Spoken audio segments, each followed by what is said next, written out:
Kasus kali ini menjadi bukti bahwa kasih sayang ibu sepanjang masa. Marianne Bachmeier, yang merupakan ibu dari Anna, putri ketiganya yang ia besarkan sendiri, menggemparkan Jerman setelah melakukan tindak vigilante di aula pengadilan distrik Lubeck di tahun 1981.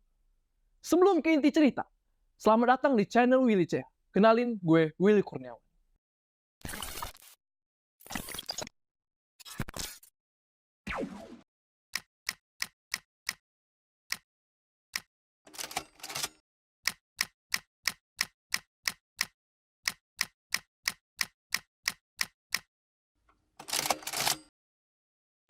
Kehidupan Marianne sudah penuh dengan perjuangan, bahkan sebelum tragedi ini terjadi. Background Marianne bisa dibilang menyedihkan.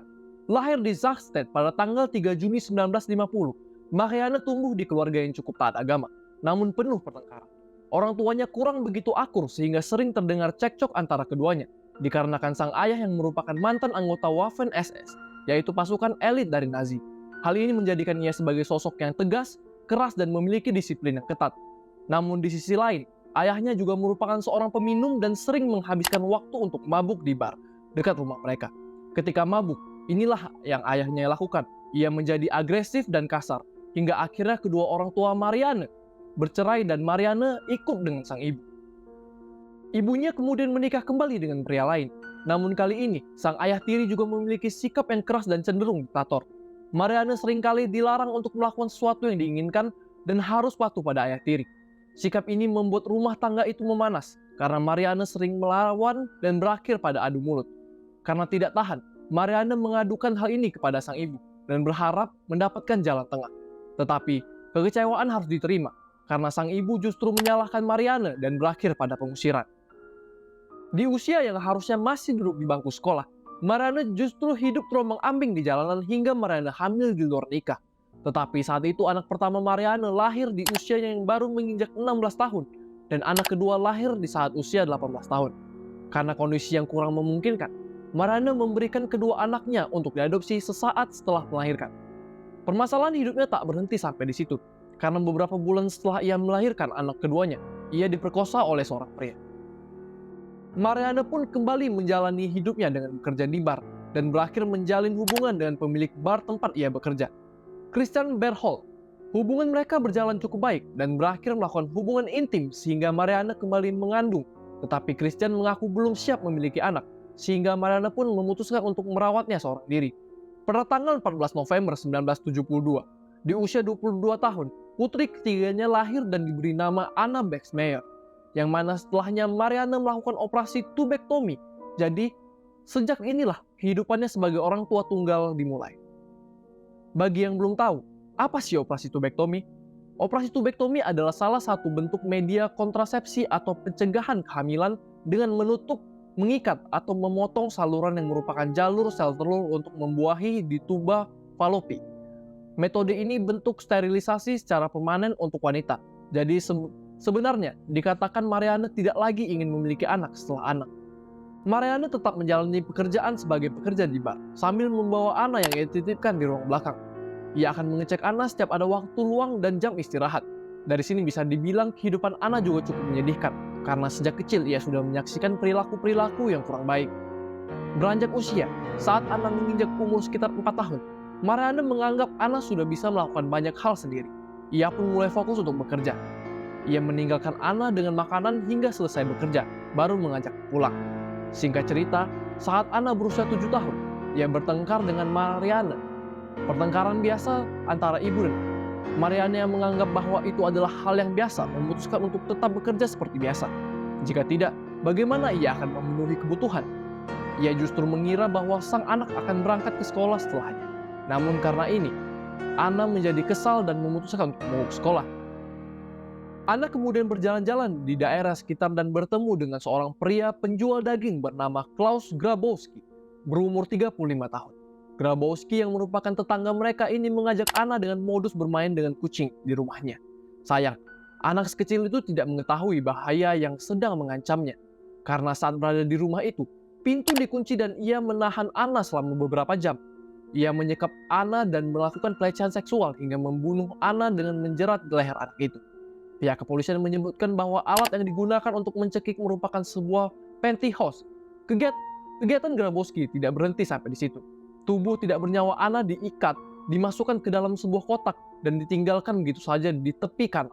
Pada hari itu, tanggal 5 Mei 1980, Anna kehilangan nyawanya dan Marianne kehilangan dunianya. Usai bekerja, Marianne tidak menemukan anaknya dan ia memutuskan untuk melapor ke pihak berwajib.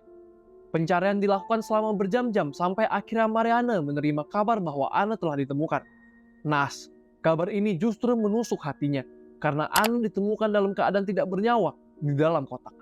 Kotak itu tanpa sengaja ditemukan oleh tunangan Grabowski yang kemudian dilaporkan ke pihak kepolisian. Polisi sendiri baru akan melakukan penyelidikan, namun ternyata tunangan Grabowski akhirnya melaporkan calon suaminya tersebut sebagai pelaku dalam kasus ini. Jangan mengira bahwa ini adalah kasus pertama yang dilakukan oleh Grabowski. Sedikit cerita mengenai jejak kriminal Grabowski. Ternyata perilakunya terhadap Anna bukanlah tindakan kriminal pertamanya. Diketahui bahwa ia pernah melakukan tindak kriminal yaitu pelecehan seksual pada 2 orang perempuan di tahun 1976. Ia dijatuhi hukuman kebiri kimia dan 2 tahun kemudian menjalani perawatan hormon. Dari sini bisa diketahui bahwa lelaki ini memiliki catatan yang kurang baik. Selama investigasi, Grabowski sendiri menunjukkan perilaku yang tidak kooperatif dan justru membuat geram. Alih-alih menyesali perbuatannya, Grabowski justru membantah dan menyebarkan isu-isu mengenai Anna. Grabowski mengaku bahwa Anna lah yang menggoda dan mengancam akan melaporkan bahwa ia telah melakukan tindak pelecehan kepada Anna dengan tujuan memeras sehingga Grabowski membunuhnya. Tentunya hal ini dianggap tidak masuk akal. Anak berumur 7 tahun berniat memeras pria dewasa. Marianne yang kehilangan Anna juga sangat bersedih. Walaupun terlihat mengabaikan sang anak, tetapi Marianne sebenarnya menyayangi Anna. Bisa dibilang Anna adalah salah satu-satunya keluarga yang ia miliki saat itu. Ia pun selalu hadir di setiap persidangan untuk menyaksikan keadilan terhadap Anna. Selama hampir 1 tahun, persidangan telah dilakukan sebanyak 2 kali. Dan pada 6 Maret 1981, saat persidangan ketiga dilakukan, Marianne akhirnya melakukan tindakan vigilante. Untuk yang belum tahu, tindakan vigilante adalah penegakan hukum yang dilakukan secara mandiri atau caranya sendiri. Kembali ke cerita, orang-orang sempat mengatakan bahwa memang pada persidangan ketiga ini, Marianne bersikap aneh. Namun siapa sangka, ibu yang kehilangan anaknya itu dipenuhi dengan rasa dendam ditambah dengan pengakuan Grabowski yang justru menyudutkan sang anak, hingga ia nekat untuk menyelundupkan Beretta M1934 ke ruangan pengadilan distrik Lubeck. Diketahui Marianne telah berlatih untuk menembak sebelum hari sidang berlangsung. Tepat pada saat sidang dilangsungkan, Marianne menembakkan 8 peluru dari belakang Grabowski dan 7 diantaranya mengenai tubuh Grabowski. Grabowski kemudian dinyatakan tewas ketika di tangan seorang ibu sebagai bentuk pembalasan atas kematian putrinya. Diketahui pula, Marianne sempat mengatakan, "I did it for you, Anne," pada hari itu.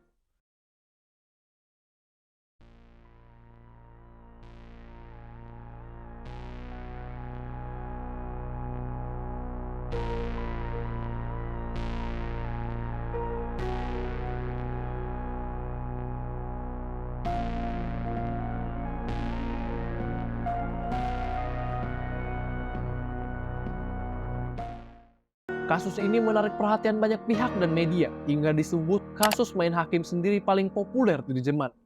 Tak sedikit yang mendukung dan memahami tindakan Marianne, dan mengatakan bahwa jika mereka berada di posisi yang sama, maka mereka akan melakukan hal yang sama pula. Marianne juga tidak mangkir dari hukum dan berdiam diri setelah penembakan. Ia menerima hukuman apapun yang akan diberikan kepada dirinya. Marianne menjalani hukumannya di penjara selama 3 tahun setelah sebelumnya dijatuhi hukuman 6 tahun penjara atas kasus pembunuhan dan kepemilikan senjata api tanpa izin pada 2 Maret 1983 dan setelah didakwa pembunuhan pada 2 November 1982.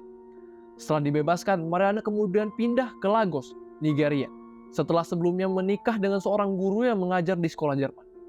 Namun pernikahannya hanya bertahan hingga tahun 1990 dan akhirnya bercerai.